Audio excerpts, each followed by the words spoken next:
Tem muita gente perguntando sobre a nossa crítica de Viúva Negra, quando ela vai sair. Bom, até agora a gente ainda não assistiu, mas a gente vai fazer um negocinho diferente com Viúva Negra. Ao invés da gente fazer uma crítica sobre o filme, na sexta-feira à noite, às 8 da noite, a gente vai fazer uma live aqui com o canal completo, não só para debater Viúva Negra, o filme em si, mas também para debater o filme dentro do universo Marvel e também o que a gente espera para o futuro do universo Marvel.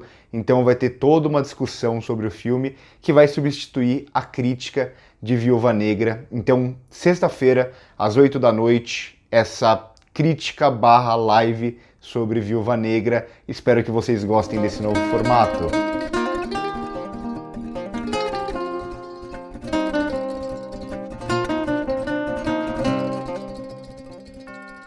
Então a gente chega ao quinto episódio de Loki, que é o episódio que se passa quase que completamente ali no purgatório. Como eu sempre falo, com exceção de uma ou outra série, por exemplo, Game of Thrones, que usava quase sempre o nono episódio, né, o penúltimo episódio de cada temporada, para ter eventos bombásticos e tal, aqui a gente tem o que é mais comum, um episódio de preparação para o episódio final, algo que se torna ainda mais comum por se tratar de uma minissérie. Então a gente vê aqui até no final do episódio, que assim como o terceiro episódio acabou meio que sem um fim, esperando o episódio seguinte para completar aquele episódio, aqui vai acontecer basicamente a mesma coisa. É um episódio quebrado no meio. Não sei se eu gosto tanto dessa escolha. Eu acho que talvez a série ela poderia funcionar com menos episódios, sendo episódios mais longos e tal, mas é uma escolha comercial, a escolha de ter ali 45, 50 minutos por episódio, e com isso eles precisam quebrar a história no meio mais uma vez. Aqui isso não é tão bom para a narrativa, mas deixa aquele ganchozinho para o público ficar esperando o sexto episódio a todo custo, justamente por ter uma pergunta em aberto não resolvida, que é a pergunta: quem está por trás da TVA? A gente vê aqui que não só eles não sabem, como meio que ninguém sabe. E nesse episódio fica claro que nem a Rensler sabe. Ela que teoricamente tratava direto com os Guardiões, que era a primeira pessoa ali a saber de tudo e a passar as ordens, a gente vê que nem ela sabe quem está por trás de tudo isso da TVA. E aí a gente vai para, mais uma vez, o que eu tinha comentado no episódio passado, sobre eles tratarem a TVA aqui como uma seita, até com uma relação com as religiões. Só que, normalmente, quando uma religião é criada, tem-se uma figura, uma divindade a ser seguida. Todas as religiões têm algo que está acima dos homens, algo que tem que ser seguido, algo que está muitas vezes além da nossa compreensão e tal. E aqui meio que tem isso, eram os guardiões do tempo.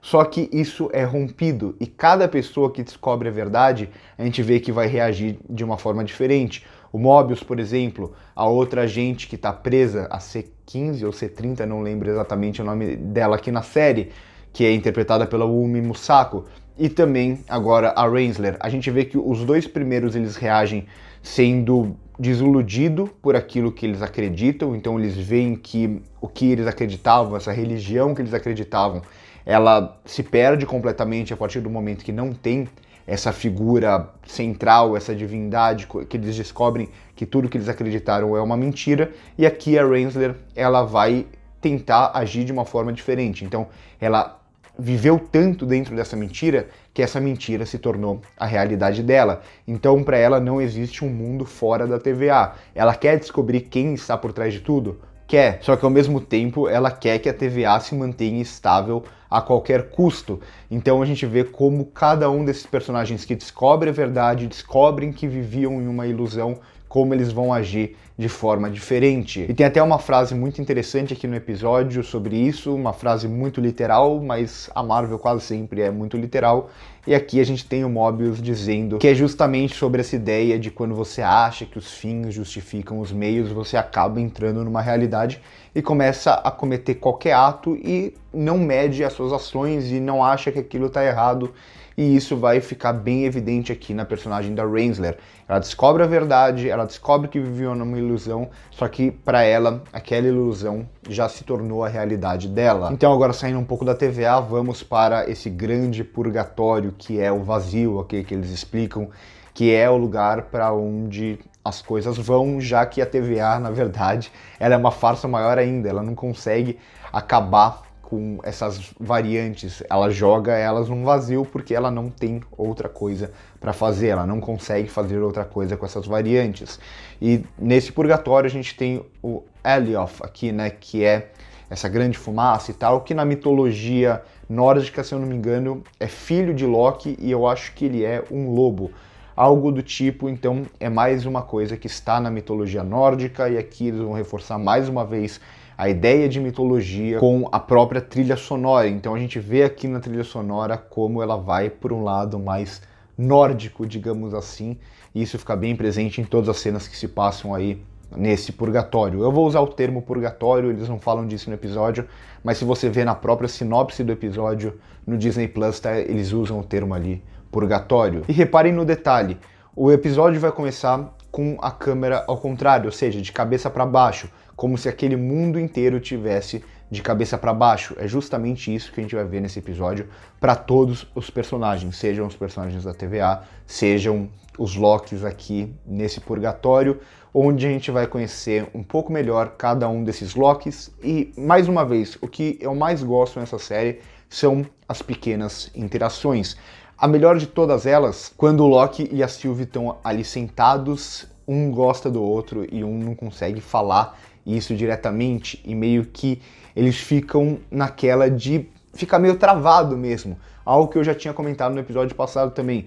Quando uma pessoa se diz muito fodona, ela clama por isso e ela tenta mostrar isso a todo custo para as outras pessoas, é que no fundo, quando ela precisa resolver as coisas ou quando ela se apaixona por alguém, ela não consegue dizer isso, ela tem essa insegurança dentro dela. Então todo mundo que diz muito isso, podem reparar, no fundo, ela tem uma ponta ou tem uma grande insegurança. Eu gosto também da interação entre esses Lokis, né? Desde quando eles se conhecem, quando eles vão ali para aquele esconderijo subterrâneo e tal.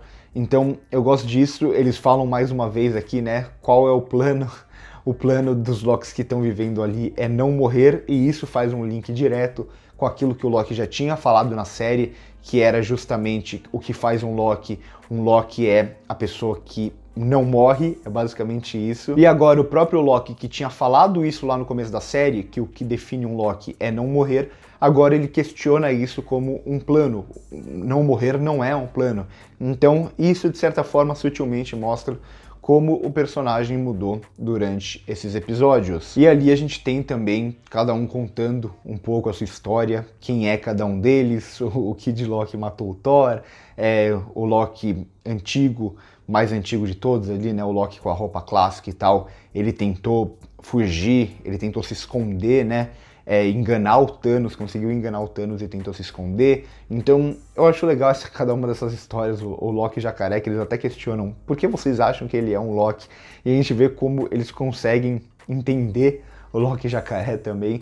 Então essas pequenas interações são, para mim, o que melhor funciona, não só nesse episódio, mas em toda a série. Eu acho que a série se resolve muito melhor nesses pequenos momentos do que quando ele tenta ir pro grande, pro macro e tal. Então é uma série que funciona melhor no micro do que no macro, pelo menos pra mim. Com isso, então, a gente também tem a volta do Mobius aqui, que é mais um que a gente achava que tinha morrido, mas com o final do último episódio tinha ficado claro que ele reapareceria na série. E agora ele também...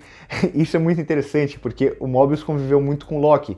E agora o que o Mobius quer fazer na TVA é justamente implantar o caos.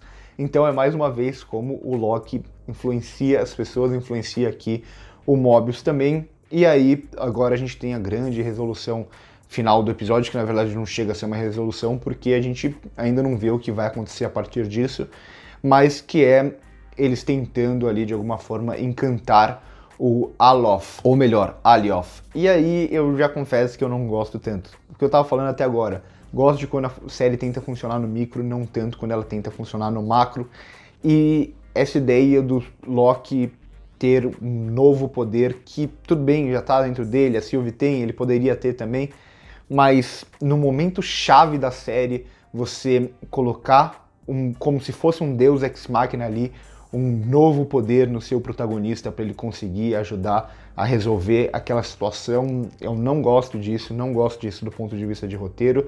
Para mim fica soando até um pouco como Mulher Maravilha 1984, quando do nada ela consegue fazer o avião ficar invisível, ou do nada ela consegue voar.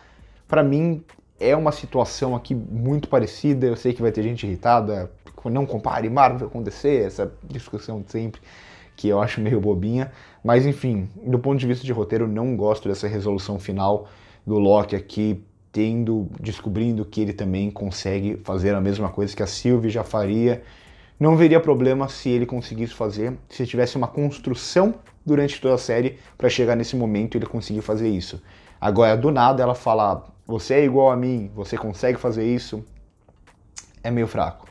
É meio fraco do ponto de vista de roteiro. E aí então a gente termina o episódio, agora só semana que vem para descobrir o que vai acontecer, quem está por trás da TVA, como vai ser o futuro da Sylvie e do Loki. Aqui a gente vê a Sylvie como uma pessoa que viveu se escondendo e tentando derrubar a TVA, mas depois de derrubar a TVA, o que ela vai fazer da vida dela? Ela não tem um plano para o futuro. Tudo isso a gente deve conferir ou no próximo episódio ou nas obras seguintes que venham no universo Marvel. Curtem o vídeo se gostou, se inscreve no canal se ainda não é inscrito, comentem o que vocês acharam do episódio, o que vocês acharam da solução final, se vocês também acharam ela super conveniente. Por hoje é isso, fiquem ligados, sexta-feira, 8 da noite, live sobre Viúva Negra. Por hoje é isso e corta.